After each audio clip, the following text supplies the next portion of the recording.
Okay, so this side was fit. It took a few more iterations of work. This side is ready. It was a lot easier. Only have two existing things to work from. We'll get that engine mount sorted a little bit later. We'll get this hole sorted wherever the heck that is. That's crazy. Yeah, it's right there where it says it should be. Okay.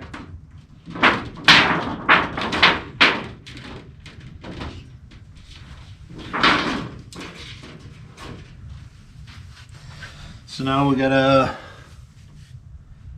drill holes for some rivets. All right, welcome back.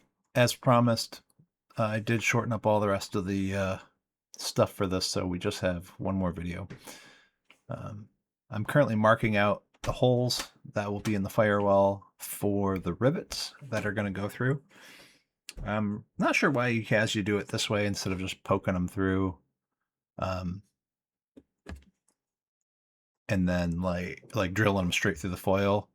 It doesn't really. I think it's probably just to make sure they get them in the right spot instead of accidentally messing with something. And we're going to lay out the foil on here for a spray. Oh, the cat. Look at this. What are you doing up there? Yeah, we're going to lay it out here to put the insulation on. This side, we put the insulation on the foil, and then we apply it all to the firewall because it's not overly complicated. And since the other part, I think, lays over this one, we do it the other way. So we're going to spray the firewall down once it's been cleaned again, make sure it fits super well. Yeah, it's all good. Spray it with the adhesive, and then there you have it. One side is like on there. Put that line back for where the overlap comes. Yeah, somebody's going to say 3M Super 77, do you really want that noxious stuff in your, well, no, you're not going to get fumes of that coming through into the plane because it's on the firewall side. If there's a problem, the smell of that stuff is going to be down into the tunnel because it's, air pressure. It's just how it goes. So it's going to get, sucked out, blown out, whatever we're going to call it. Oh, the cat again. He just never leaves me alone when I'm working. So yeah, you cut the insulation from the foil template then, which we created the foil template from the paper template. Spray it on, mask some stuff off, set the thing down. Relatively easy process. It was pretty time consuming. I was looking back at the log, and this whole process, including the tunnel, I think took around 16 hours or so. It's again one of those things, you go off plans just a little bit and you end up investing quite a bit of time to make it work the way you want it to.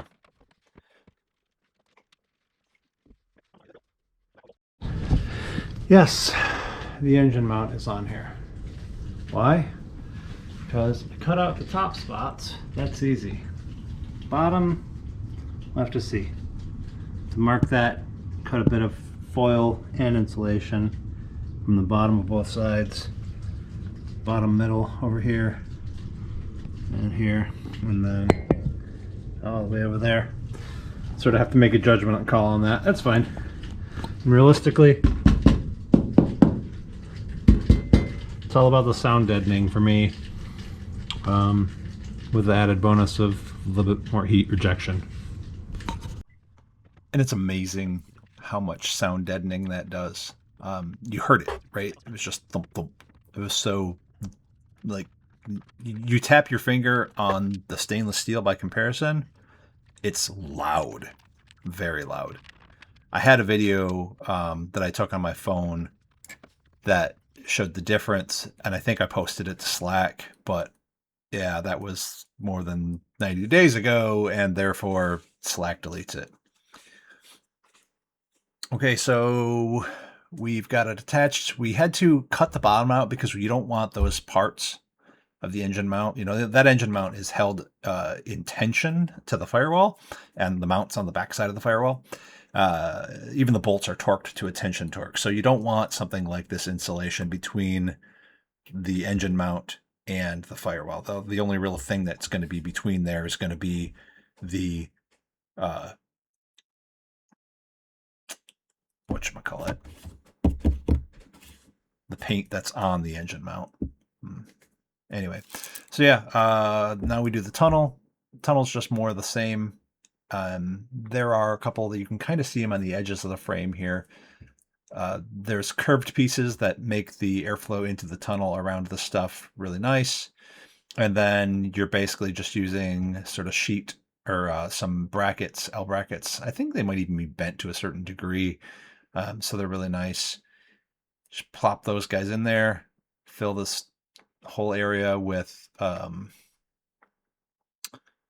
sealant, fireproofs or fire sealant, whatever you want to call it, and rivet them in. I think we put rivets on the side areas too, but maybe not. Anyway, all right, that's going to be it for this episode. Next time we're going to do project number 190 or something.